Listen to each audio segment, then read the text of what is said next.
Hi, this is Granny Fisher, and it's been a few months, maybe about 6 months, since we started our chicken tractor here at our little homestead in Tennessee. And I thought I'd give you an update on what we see as the pluses and minuses of using a chicken tractor. Now, we have been using this chicken tractor since about April, and here we are now in September. And you can see the chickens are fat and healthy and seem to be doing real well.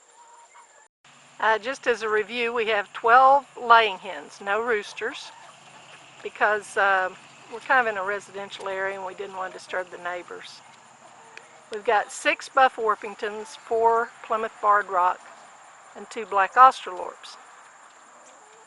And as you can see, we've been moving this chicken tractor down between the aisles of our garden, and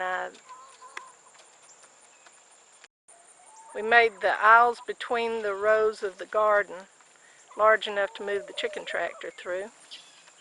And you can kind of see what they leave behind. They leave sort of a bare spot where they nibbled the grass.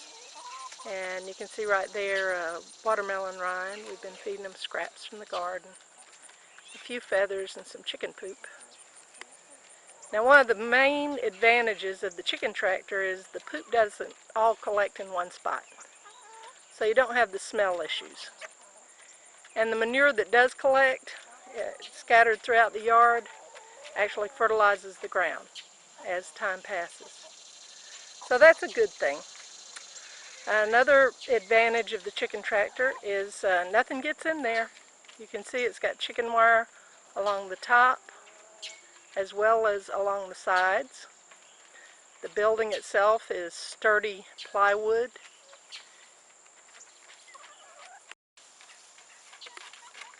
You can see right here we've got roosts for the chickens and nests over there. And we feed them with these chicken feeders and waterers. Feed them a standard chicken feed. Right now I'm supplementing with a little bit of whole oats and sunflower seeds. The black oil sunflower seeds are good for the chickens. Puts a little meat on their bones.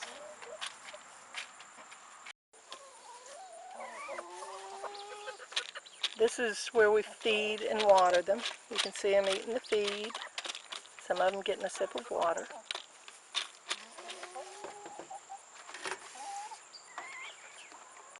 And on the other side of the chicken coop is where the nests are. And I put hay in there. I've already gathered the eggs today, but you can see where they've been laying eggs. So for all the practical purposes, all the things you need to keep a healthy laying flock, the chicken tractor works pretty well. I have a few reservations about it though, a few things I didn't like. For one thing, as you can see right there, the chickens have created their own little forage patch. We've been moving them around the yard pretty regularly, once or twice every day. We move the chicken tractor, and it's made the rounds of the yard several times. And you can see right there, you see those leaves? We just moved them onto this patch. You see those leaves they're eating? Those are beans. And yesterday they had some young watermelon plants. And these are all from where I've fed them garden scraps, and they drop the seeds.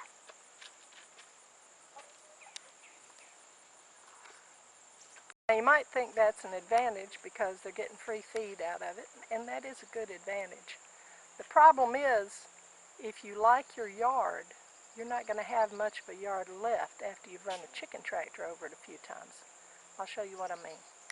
Apparently the chickens like the grass, but the things they leave behind are these annoying little plants that look like the sand spurs I grew up with in Florida. a lot of little plants like this sunflower that came from seeds they dropped as they ate. And worst of all, the landmines. This is a pothole. And I've got these all over my yard now because the chickens like to take dust baths. See, there's another pothole. And I don't know if you can see it, there's a small pothole. And they have left these all over my yard. When the grass grows over them, you can trip over them and break your neck. And even if the grass doesn't grow over them, you've got potholes in your yard. If you should ever decide to return to a nice grassy lawn, you're going to have some holes to fill in. So those are the main things I've disliked about the chicken tractor. This yard will be a jungle next year if the chickens aren't here to eat it all, because all that stuff that they have dropped is going to sprout up and be all over this nice little suburban lawn. The other thing I really don't like about the chicken tractor is that you do have to move it a couple of times a day, or they'll denude and multiply fertilize the ground where they're sitting. Plus, there's a problem with picking. They pick at each other because they really don't have much space to get away from their antagonists, and I think they go a little bit stir crazy. You can see that little black hen there has some feathers missing, and I frequently see them pecking each other and picking each other's feathers out. So, you know, it hasn't gotten to the point where they're hurting each other because we do move them twice a day, but there is that issue. And there really isn't room for a rooster in there either, so I won't be having any little chicks in the spring unless I make a trip to Tractor Supply. I guess to summarize, if you have a field that you're not doing anything with, and you've got the manpower to move the chicken tractor once or twice every day, it's a great way to house your chickens. But if you value your yard, or it's just you and you're all by yourself and have a hard time moving something that heavy, I would advise just putting your chickens in a coop with a nice little exercise yard. This is Granny Fisher. I'll see you next time.